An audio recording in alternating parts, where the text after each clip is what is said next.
Street Lifers, welcome to our YouTube channel, and today we're going to talk about vegetative propagation, building a prop box, and then when you're doing vegetative propagation, which is cuttings, how to decide what should go into water and what should go into the prop box. We have lots to cover today, and I'll probably rush through some of the steps, but I will always tell you what we're going to do first.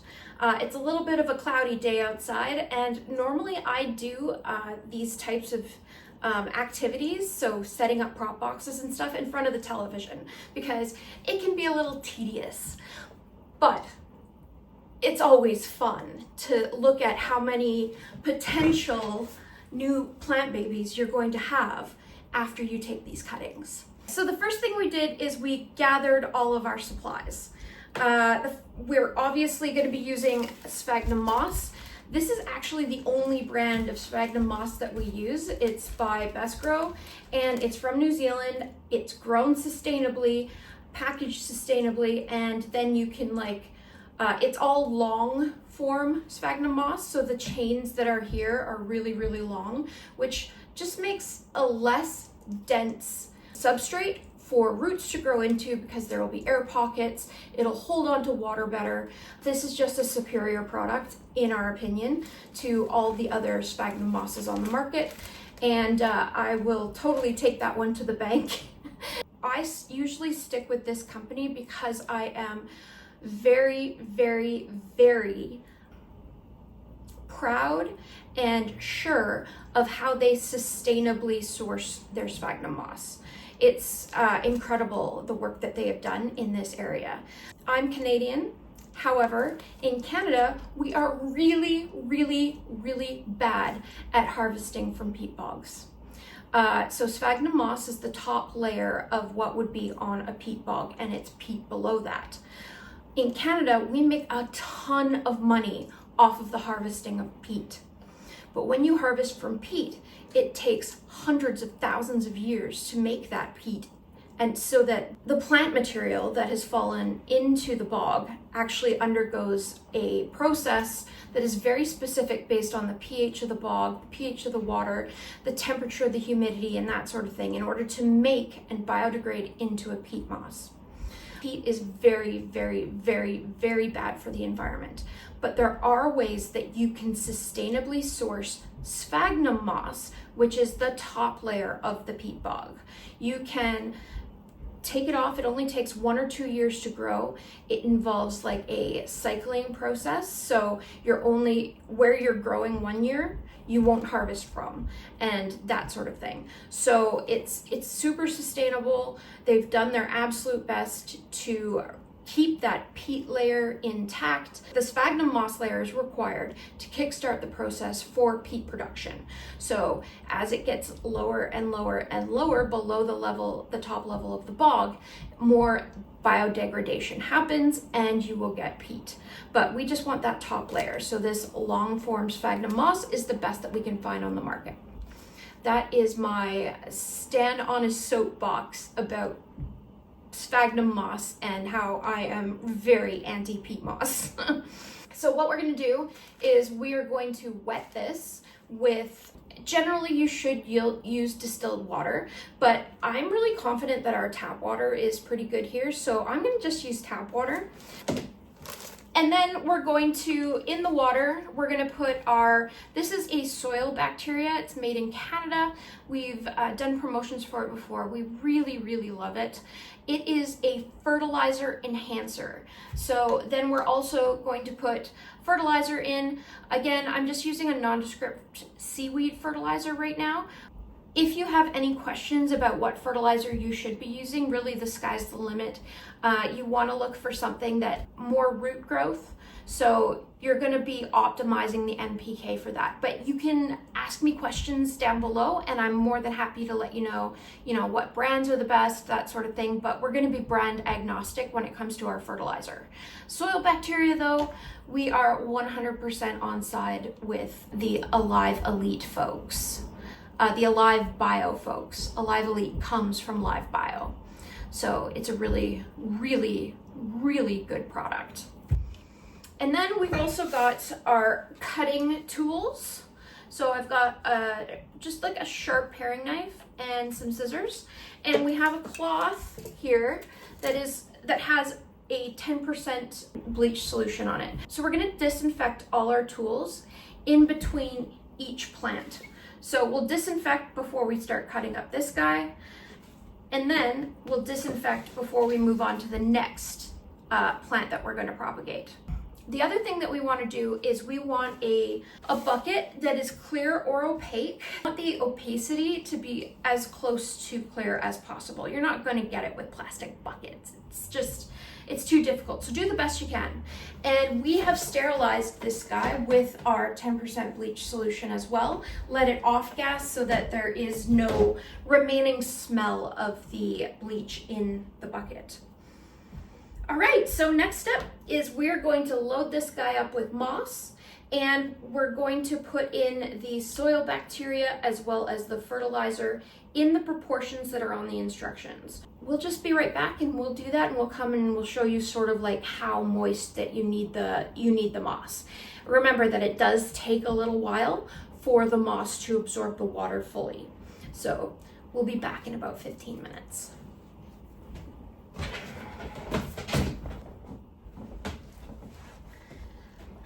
All right, so we've loaded up our clear bucket with the Best Grow Sphagnum moss, and as you can see, it's moist, not soaking. You can see that the color of the sphagnum moss changed because you can tell it's moist now. Remember, the end goal is to be able to close this bucket and let it do its thing. So we have put a mixture of water, soil bacteria, and a seaweed-based fertilizer in here. So the soil bacteria will enhance how well the fertilizer is taken up into the plant cuttings that we're going to be taking. But the important thing is you get, with a 2/3 of a Best Grow block, you get about 2 inches of moist sphagnum moss in a box this size. I couldn't tell you the size of the box because we've had these for so long that I can't remember, but it's like sort of like the medium sized packing box that you can get at Canadian Tire, Home Depot, Rona, Lowe's, any of those places. It's loosely packed because we want to be able to grow the roots from our cuttings into the moss and to be able for them to have space, access to oxygen pockets, but as well be able to surround the root with moist sphagnum moss that has the soil bacteria that enhances the seaweed fertilizer that we put in. The only thing, remember, the goal with this is that we want to put the lid on top and forget about it. So we want to be able to walk away from this. So we need to be giving it everything that it needs, which includes light. So when this is all said and done, we're going to be putting it under light. It needs water, and it needs food, and it needs space to grow. So obviously we have way too many cuttings for this one bucket, but we're also going to be putting some of these vegetative cuttings into jars of water. It's going to be based on the size of the cutting, whether or not it will fit in the bucket, and also whether or not there's already some air roots that could potentially turn into soil roots that we can pot up later. So where it is in its growth cycle is going to help us decide whether to put it in a jar of water or whether to put it in a bucket bucket. They can all go in the bucket. It's just a matter of space and whether or not you want a full leaf to potentially be affected by the huge amount of humidity that's going to build up in this box. So this is not a completely closed environment because there has been holes that have been drilled on either side of the handle. I will show you those in just a second. And that just allows some of the humidity to be able to escape so it doesn't become a 100% constantly raining environment, constantly evaporating and then coming down in puddles. We want most of the moisture to stay down in the sphagnum moss with some coming up into the air environment in order to produce that high humidity environment. That's a lot of details because you see people, influencers all the time, just throwing in wet moss into a bucket and hoping that it'll all work out. fact is it will probably work out, but your cuttings might not be the most healthy. It might take them longer to transition to soil. This is a way that we have figured out works for us, and we are translating that information to you. So now we're gonna get to the fun part, the cutting part. So you can see that we have a heap of cuttings. But what we're gonna do is we're just gonna show you a few cuttings, help you figure out how to decide what goes where in water or into the prop box. And then I'll go through and I'll cut everything and I'll show you everything before we actually prop it up. So I'm gonna pull a couple cuttings here. We did go crazy, and again, it's mostly aeroids. So we've got a whole bunch of Brantianum. Ooh, so pretty. This is a huge vining plant. It grows like a weed. There's like sort of like a rule that I have about where cuttings can go, whether they go into a prop box or into a vase of water. And a lot of it has to do with how their growth habit. If something is a climber, like this Florida Beauty here, I will most likely put any part with a leaf inside a jar of water, just because it does have that upright growth habit that it prefers.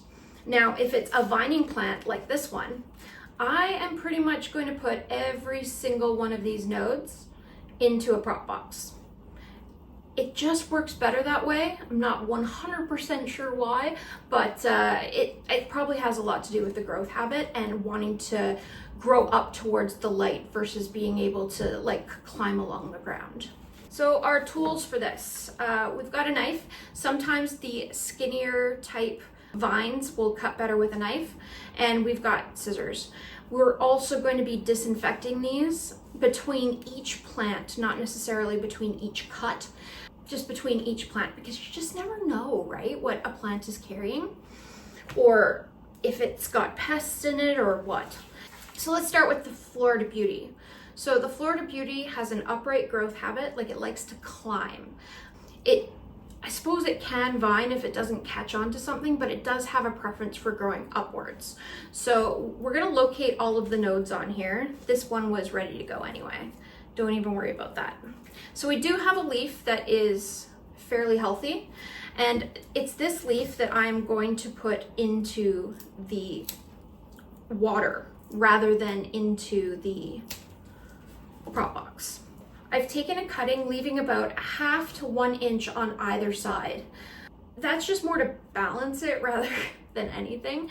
And the roots will come out of the node right here.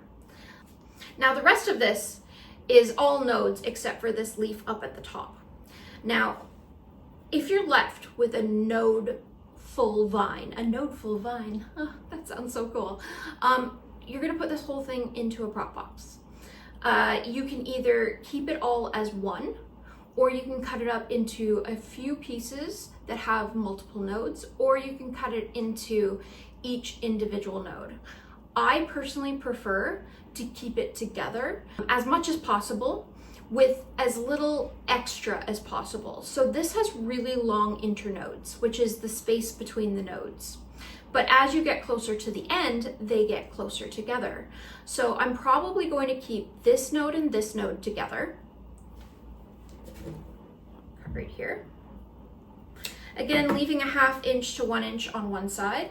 And when I prop it up in the box, I will try to keep this leaf section away from the sphagnum moss with keeping the nodes in the sphagnum moss. So nodes in, leaf portion out.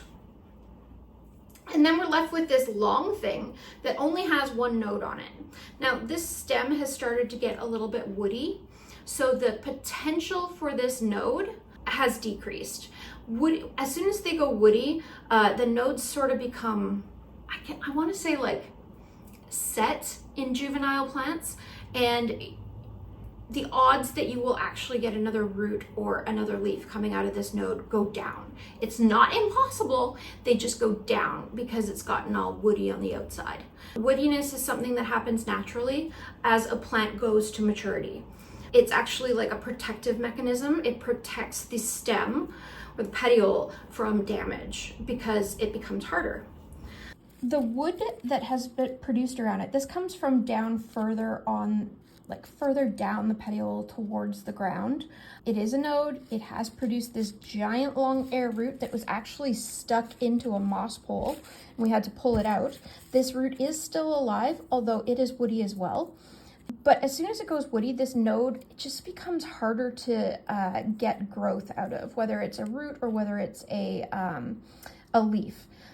Certain that this is going to actually do anything.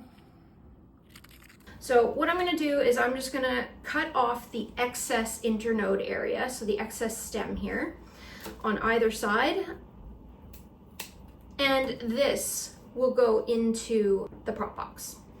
Now, so this goes into a water jar and this goes into a prop box.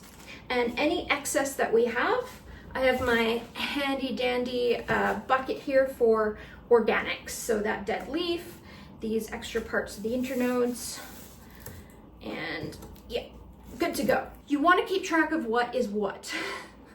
This can be the hardest thing. The easiest way to do that is with like tags that have twist ties on them, and you can attach them directly to the plant. I don't have any right now, so I'm probably just going to use some masking tape with some permanent marker on it in order to just to keep everything straight. But if you actually are really good at remembering where you put things and not like Felta and I, we sell mystery propagation buckets online. We may or may not have some there now, but basically it's because we take cuttings and then we forget to label. So when you get your mystery prop box, your mystery bucket bucket, you can get like rare plants out the kazoo, or you could get like pothos, really. It's our way of making up for the fact that sometimes we just get too excited when we're propagating. We take cuttings and we don't know what we're doing. We don't know what we're labeling, and it gets a little hectic sometimes. But you guys benefit because you do get those mystery prop boxes. Okay, so this goes in the pile for the water, and this goes in the pile for the prop boxes. Again, I will label everything. Now this guy here. So this is a strawberry shake, a philodendron strawberry shake. It also has like a climbing habit, but the cool thing about this plant is that they produce air roots prolifically. That is actually a good thing, because in a lot of cases when your air roots are thick and healthy like this, you will be able to transition these roots into soil roots. So first they'll go from air roots to water roots in a prop box or in a jar, and then next they will go into soil roots when you pop them up into soil. So with this one here, we have 1, 2, 3 nodes. Here sort of branches off. I'm going to make a cut right here, leaving a 1/2 inch to 1 inch at the bottom. And this one is going to go inside a jar. It's got a lot of leaf support, which means it's going to be able to get a lot of light, do a lot of photosynthesizing because it's got 2 leaves. So this one is going to go into a water jar.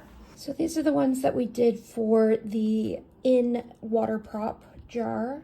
You can see that it's got it's got 1 air root and a whole bunch of little nubs on the node, but it's also got 2 leaves. So that should be able to support the plant nicely. And we're left with these 2 nodes here. Now you have a choice. You can put this entire thing into a prop box and the leaf will help support its growth, or you can cut right here in between these 2 nodes and have, multiple potential plants. Here's the thing. You can have multiple potential plants anyway, even if you put the whole thing into the prop box, because both nodes have potential. They already have roots on them, which is a great thing. Now, some of these roots are dead, so they're just dried out, so I'm gonna cut those ones off just so they don't make a mucky mess inside the prop box. Because that's one thing you're gonna have to do when you have your prop box. You're going to need to inspect it for plant material death. So making sure nothing is rotting inside, just because you want to keep it clean. Yeah, so I'm actually going to take this whole thing and put it in the prop box. I think it has just a better chance of taking off and transitioning these air roots into water roots and then into soil roots. So, prop box pile. Next is our vining plants. So we've got 2 vining plants here. We've got our pothos And we've got our Philodendron brentianum. I never know if I'm saying that right. These ones are amazing because their internodes are quite short, which means that we are going to just take cuttings in between each of the internodes, leaving a leaf on the node wherever possible, and then put the whole thing into a prop box. So each one of the nodes, all of the nodes, into a prop box. You don't have to do it that way. You can put the entire thing into a prop box and hope that it's going to take off. I find that there is a better chance that you will get rot in the box if you put the entire thing in than if you just put sections of it in. These leaves are quite small and the internode is longer, which is different. Oh, there's another one here. So what I'm going to do is I'm going to cut here, and this is going to go in the prop box. We have a little bit of excess stem, so I'm just going to cut that off on either side of the node.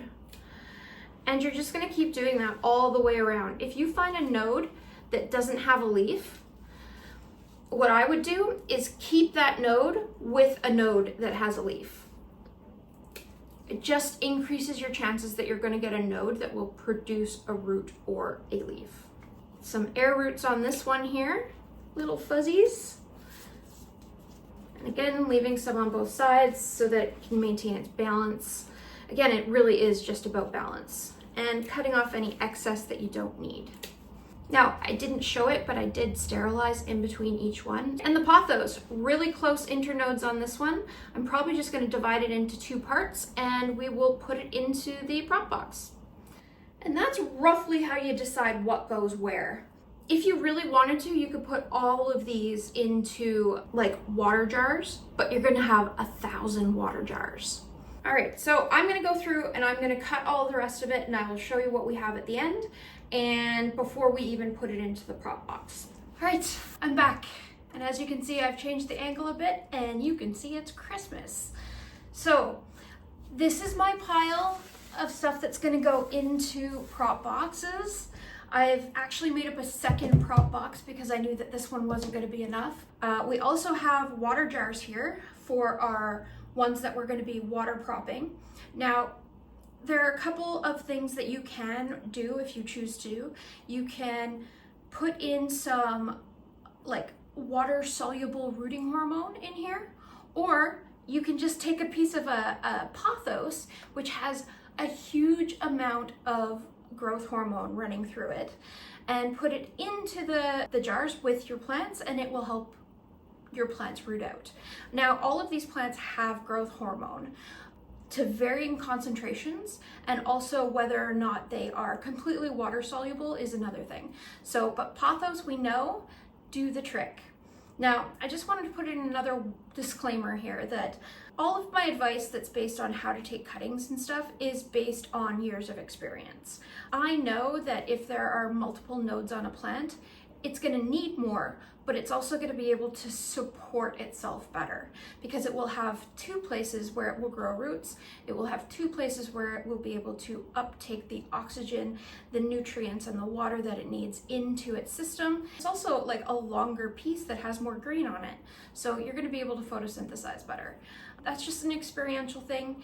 I do have a degree in like the sciences, so I'm pretty confident that it's right. But again, it's just worked for me. I did want to show you a few things before we start potting things up. Okay, so this is a Rhaphidophora decursiva. They are prone to scale, like massive scale. So when you're going through your plants, you want to do a pest check, particularly for things like mealybugs, scale, and thrips. I only found a little bit of scale and a little bit of mealybug. The mealybug was easy to treat because all I did was like take a Q-tip and go at it with a little bit of hydrogen peroxide and rubbing alcohol. It's easier to get rid of than scale. Scale is sticky. And because it sticks so hard to the leaves, you have to go in with your fingernail and take it off and then decontaminate. So I just haven't had time to do that, but in the meantime, I'm just going to pot it, like this will go into a water one. It's gonna go by itself until I have the moment where I can actually take all the scale off. But again, you do not want to be propagating plants and putting them in an enclosed environment if they potentially have pests on them. You can also preventatively treat as well by putting just a little bit of neem oil. So spraying like a 5 ml to 95 milliliter water with a squirt of dish soap neem oil solution, just spraying it over. Oh, hi Chunk, he came to join me. You can include a neem oil spray into your cycle. Just make sure that it's fairly dilute because again, it's an enclosed environment and you don't want it to like overwhelm your plants, even though it does have a systemic capability as well, which the neem oil will go into the sphagnum moss and will get taken up by the roots, and then that will protect the plant as well. It's just good practice. And again, like I've said before, bad insects and like pests don't hibernate in the winter, particularly if they're indoors. So you always got to keep an eye out for them even when you're propagating. All right, and then the last thing I wanted to show you is something that people would probably call a spent node. I don't believe in spent nodes. I think that the only time where you're really gonna have a challenge with nodes is if they've gone woody. But this one used to have a leaf on it. It fell off recently, and we've cut all of the other leaves off of it, and it's only a single node. Before I put this into the prop box, I'm going to cut it so that it's a little bit shorter. This one is less likely to be able to take off compared to something like this that has a leaf. This is also a spent node where there was a leaf here recently, but it also has an air root shooting out the bottom of it that's still alive. And I'm going to show you a close up, but it's got a little bit of leaf growth here too that's starting to pop out just above the node. This one has a better chance of producing a leaf than this one does. And again, it's simply because how recently that leaf fell off. It's gonna make it more prone to getting an infection like bacterial or fungal. It's just less likely to produce. We're still gonna put it in. I don't believe in spent nodes. So we're gonna give it a try and see what happens. Now I'm ready to pot everything up. So because this is a reel on doing prop boxes, I'm gonna very, very, very quickly just pot these up into their water basins based on the size and the length of distance there is between the leaves and the either roots or the node. And we'll quickly do that. And then I'll get back into the propagating through the prop box. Give me a second. I don't want these to be out for too long. Okay, so we've got all of our water propagated cuttings ready to go. They're gonna need lots of light. And if you have a water-soluble rooting hormone, if not, just put in a little bit of pothos. So now, the fun bit. The putting stuff in the prop box. So I'm gonna take a view mostly from up top for this, but this is a fun bit. We've got 2 prop boxes that we're gonna fill, and I'll show you basically how I would do it for a node and how I would do it for one with leaves, and then I'll quickly pot everything up and you can see what's all in there. So here we are. So here's one. It's a pothos global green, a global green pothos, and it's got 2 nodes on it and 2 leaves. So what I'm gonna do is just find a little spot, maybe start in the corner. I'll try to keep everything that's the same together because that will help with labeling later. Again, I kind of suck at labeling. But yeah, you just put it down so that the nodes are touching the sphagnum moss, and then just squeeze the sphagnum moss so that it's surrounding the node, and it will keep the leaves upright and not touching the sphagnum moss. We've got this woody node here.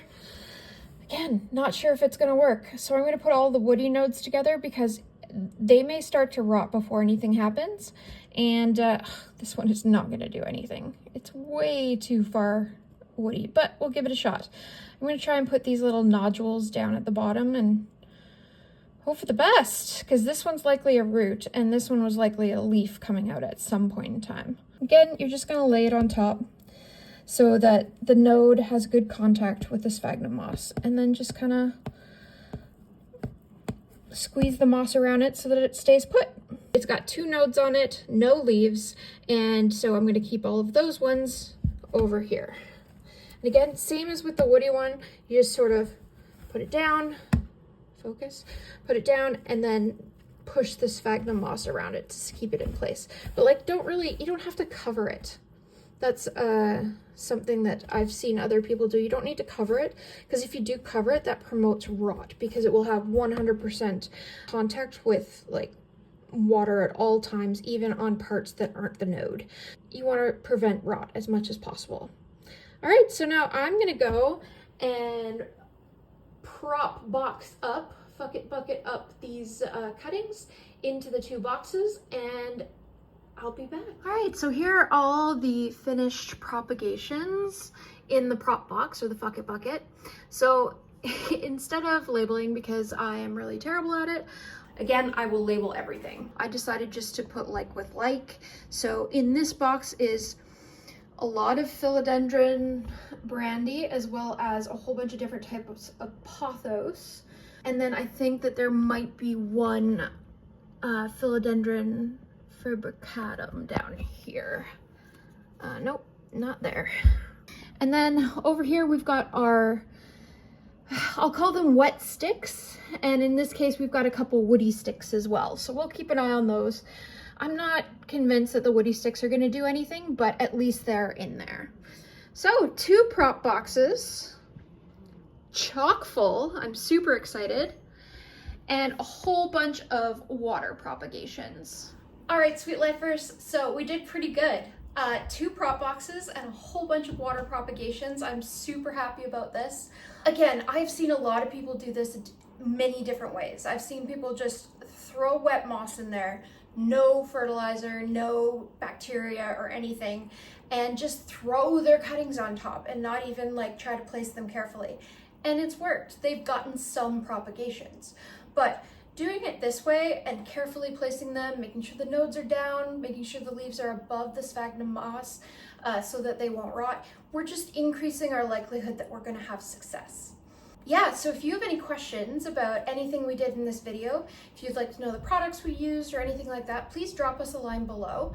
Don't forget to like, follow, subscribe, and as always, follow for more plant talk.